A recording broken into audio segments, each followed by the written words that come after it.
Hey guys, இன்னைக்கு நாம ஜூலியாண்டினா சீரீஸ்ல இரண்டாவது பாகத்தை பார்க்க போறோம். நான் ஏற்கனவே சொன்ன மாதிரி இந்த கதையை நான் வேலண்டினா சொல்ற மாதிரி தான் சொல்லிட்டு இருக்கேன். இப்போ வாங்க வீடியோக்குள்ள போகலாம். ஜூலியானா என்னோட வாழ்க்கையில் எனக்கு கிடைச்ச ரொம்பவே பெரிய சந்தோஷம். நானும் ஜூலியானாவும் காஃபி ஷாப்ல நிறைய விஷயங்கள் பேசிட்டு இருந்தோம். அப்ப நான் அவளை பத்தி சில விஷயங்களும் தெரிஞ்சுக்கிட்டேன். அவளும் அவளோட அம்மாவும் மெக்சிகோவுக்கு ரீசெண்டாக தான் வந்திருந்தாங்க. அவளோட அம்மா ஒரு பார்ல வெயிட்ரஸாக ஒர்க் பண்ணுறதா சொன்னான். அப்புறம் அவளுக்கும் என்ன மாதிரி அப்பா இல்லை அப்படிங்கிறத நான் தெரிஞ்சுக்கிட்டேன். ஆக்சுவலாக ஜூல்ஸ் என்னை பற்றியும் தெரிஞ்சு வச்சுருந்தேன். என்னை பற்றி மேகசினில் படித்து தெரிஞ்சுக்கிட்டதாகவும் சொன்னான். அப்புறம் ஜூல்ஸ் என்கிட்ட கேட்டான், உன்னை பற்றி சொல்ல, உனக்கு யாரை பிடிக்கும், உன் ஃபேமிலி பற்றி அப்படின்னு. என்ன கேட்டா என்னோட அப்பா, அப்புறம் என்னோட அண்ணா, அதுக்கப்புறம் என்னை புரிஞ்சுக்கிற பர்சன்னா நான் ஜேக்கப்பை தான் சொல்லுவேன். ஏன்னா எப்பவுமே ஜேக்கப் என்னை புரிஞ்சுப்பான். சில நேரங்கள்ல எனக்கும் ஜேக்கப்புக்கும் இடையில ஏதோ ஒரு கனெக்ஷன் இருக்கிற மாதிரி கூட நான் ஃபீல் பண்ணியிருக்கேன் அப்படின்னு சொன்னேன். அதை கேட்டதும், சரி அப்போ உன் பாய் ஃப்ரெண்ட் அப்படின்னு அவ கேட்டேன். ஐயோ, அவனை ஞாபகப்படுத்தாதம்மா, அவன் எப்பவுமே என்னை எரிச்சல் படுத்திட்டே தான் இருப்பான் அப்படின்னு சொன்னேன். இப்படியே நாங்கள் பேசிட்டு இருந்ததுல எனக்கு டைம் போனதே தெரியல. நான் அப்போதான் டைம் கவனிச்சேன், ஆல்ரெடி லேட் ஆயிருந்தது. ஸோ நான் அவகிட்ட, ஓகே மிஸ், இந்த எல்லா டிக்கெட்ஸையும் எனக்கே சேல் பண்ணுறீங்களா ப்ளீஸ் அப்படின்னு கேட்டேன். அவள் சிரிச்சுக்கிட்டே, பரவாயில்ல வேலண்டினா, நான் பார்த்துக்கிறேன், நீ கிளம்பு அப்படின்னு சொன்னான். பட் இருந்தாலும் நான் விடலை. என்னோட அதிர்ஷ்டம் எப்படி இருக்கு அப்படின்னு நானும் தெரிஞ்சுக்க ஆசைப்படுறேன். ஸோ ப்ளீஸ் எனக்கு அந்த டிக்கெட்ஸ் கொடு அப்படின்னு சொல்லி அவகிட்ட இருந்து எல்லா டிக்கெட்ஸையும் வாங்கிட்டு நான் கிளம்புனேன்.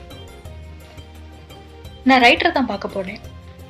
அவர்கிட்ட நான் அந்த புக்கில் படித்த எல்லா விஷயங்களையும் சொல்லிட்டு, மரணத்துக்கு அப்புறம் வாழ்க்கை இருக்கிறது உண்மைனா என் அப்பாவும் மறுஜென்மம் எடுத்திருப்பாரா, அவரை நான் மறுபடியும் மீட் பண்ணுறதுக்கு வாய்ப்புகள் எதுவும் இருக்கா அப்படின்னு நான் கேட்டேன். இந்த மாதிரியான விஷயங்கள் கேட்க வித்தியாசமா இருந்தாலும் இது பலரோட லைஃப்ல நடந்துட்டு தான் இருக்கு வேலண்டினா. அப்படி இருக்கும் பட்சத்துல நீயும் உன்னோட அப்பாவை பார்க்க வாய்ப்பு இருக்கு அப்படின்னு சொன்னார். அதை கேட்டதும் எனக்கு ரொம்பவே சந்தோஷமா இருந்தது. என் அப்பா இப்ப என் கூட இல்லைனாலும் அவர் உயிரோட இருப்பாரு அப்படின்னு நான் நம்பவும் ஆரம்பிச்சேன். நான் சந்தோஷமா இருக்கவும் ஆரம்பிச்சேன். என்னோட சந்தோஷத்துக்கு இன்னொரு காரணமும் இருந்தது, ஜூலியானா. என்னன்னு தெரியல, எனக்கு அவளோட ஞாபகங்கள் எப்பவுமே இருந்துட்டு இருந்தது. ஒரு நாள் நான் என் வீட்டில் சாப்பிட்டுட்டு இருந்தேன்.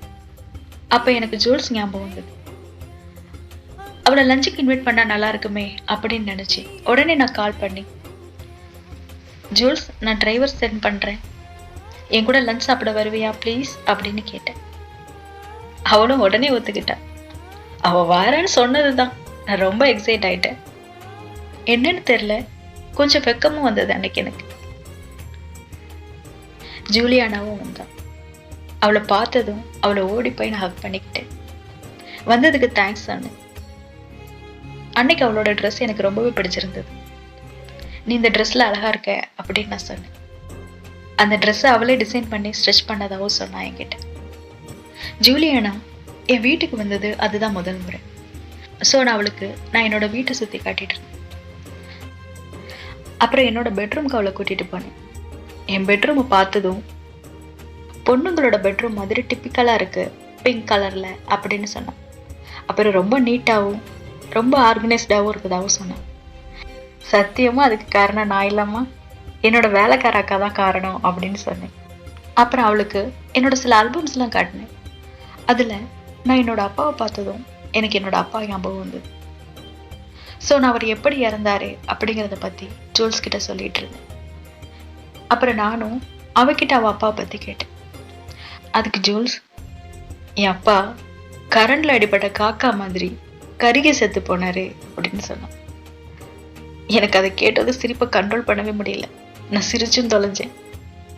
அப்புறமா ஐம் சாரி, நான் சிரிச்சிருக்க கூடாது அப்படின்னு நான் சொன்னேன். பட் நான் சிரிச்சது நினைச்சு அவ கொஞ்சம் கூட வருத்தப்படலை. நீ தாராளமா சிரிக்கலாம், எனக்கு அதுல எந்த வருத்தமும் இல்லை அப்படின்னு சொன்னான். ஸோ என்னால் புரிஞ்சுக்க முடிஞ்சது, ஜூல்ஸோட அப்பா ஒரு நல்ல தகப்பனா இருந்திருக்கல அப்படின்னு. அந்த நாள் உண்மையிலேயே எனக்கு ரொம்ப அழகான நாள் தான் நான் சொல்லுவேன். அன்னைக்கு நாள் ஃபுல்லா நான் சிரிச்சிட்டு இருந்தேன். ஜூல்ஸ் கூட சேர்ந்து லஞ்ச் சாப்பிட்டேன். அவளை காரணமே இல்லாம கட்டி பிடிச்சிட்டு இருந்தேன். அப்புறம் ஒரு டைம்ல ஸ்விம் பண்ணலாமா அப்படின்னு அவளை கூப்பிட்டேன். பட் அவளுக்கு ஸ்விம்மிங் தெரியாது அப்படின்னு சொன்னான். அதுக்கு என்ன, நான் இருக்கேன்ல, நான் உனக்கு சொல்லித்தரேன் அப்படின்னு சொல்லி அவளை ஸ்விம் பண்ண கூப்பிட்டு போனேன். அங்க அவ என்னை கட்டிக்கிட்டு தண்ணியில படுக்க ரொம்பவே பயந்துட்டு இருந்தான். நான் அவளை ரிலாக்ஸ் பண்ணி மெதுவா மிதக்க சொல்லி கொடுத்துட்டு இருந்தேன், ரொம்ப சந்தோஷமா. அப்படி இருக்கும்போதே கரெக்டா அங்க என் பாய் ஃப்ரெண்டும் என்னோட இன்னொரு ஃப்ரெண்டு செர்ஜியோவும் வந்தாங்க. லூச்சோ எனக்கு சர்ப்ரைஸ் கொடுக்கறதுக்காக தான் அன்னைக்கு வந்திருந்தான். பட் அது எனக்கு ஷாக்காக தான் இருந்தது. ஸோ மறுபடியும் என்கிட்ட சண்டை போட்டான். இப்பெல்லாம் நீ என்னை பார்த்தா சந்தோஷப்பட மாட்டேங்கிற, என்கிட்ட ஒழுங்கா பேச மாட்டேங்கிற, என்னை அவாய்ட் பண்ற அப்படின்னு சண்டை போட்டான். அப்புறம் அதே கோவத்திலேயே செர்ஜியோவும் கூட்டிட்டு கிளம்புனான். யூஸ்வலா இந்த மாதிரி சண்டை நடக்கும்போது எனக்கு கோபம் வரும், அப்படி இல்லைன்னா அழுக வரும். பட் அன்னைக்கு அப்படி எதுவுமே நடக்கல. கிளம்பிட்டான் அப்படிங்கிற மாதிரி இருந்தது. ஃபைனலா அந்த அழகான நாடு முடிஞ்சது. ஜூல்ஸ் எனக்கு அன்னைக்கு அவ போட்டுட்டு இருந்த ட்ரெஸ்ஸை கொடுத்தா. வேலண்டினா, இது நானே டிசைன் பண்ணது, எனக்கு ரொம்ப பிடிச்ச ட்ரெஸ், இதை நீ வச்சுக்கணும்னு நான் நினைக்கிறேன் அப்படின்னு சொல்லி கொடுத்தா. எஸ், அதான் என்னோட ஃபர்ஸ்ட் அண்ட் பெஸ்ட் கிஃப்ட். நான் அவளை கட்டி பிடிச்சுக்கிட்டேன். என் அப்பா இறந்த பிறகு என் வீட்டில் எதுவுமே சரியா நடக்கல. என் ஃபேமிலிக்கு ஏதாவது ஒரு ப்ராப்ளம் வந்துட்டே இருந்தது. அன்னைக்கும் ஒரு ப்ராப்ளம் வந்தது. என் அப்பாவோட ஒய்ஃப் லூசியாவை யாரோ கடத்திட்டாங்க. வீட்டில் எல்லாருமே டென்ஷனாக இருந்தது.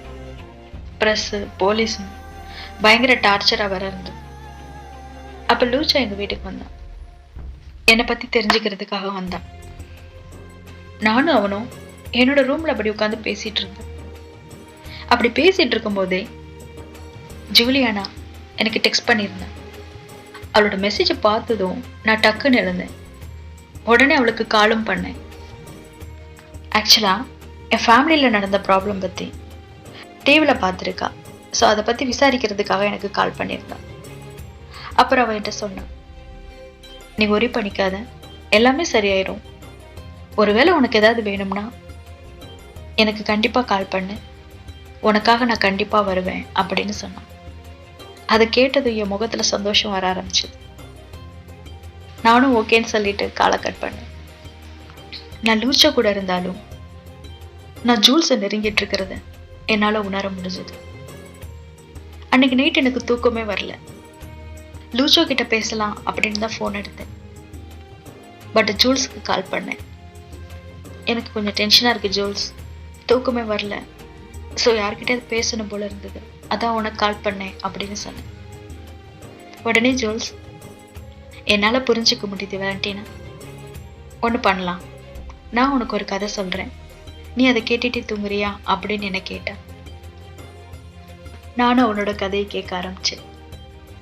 அவளோட சின்ன வயசு கதையை சொல்லிட்டு இருந்தேன்.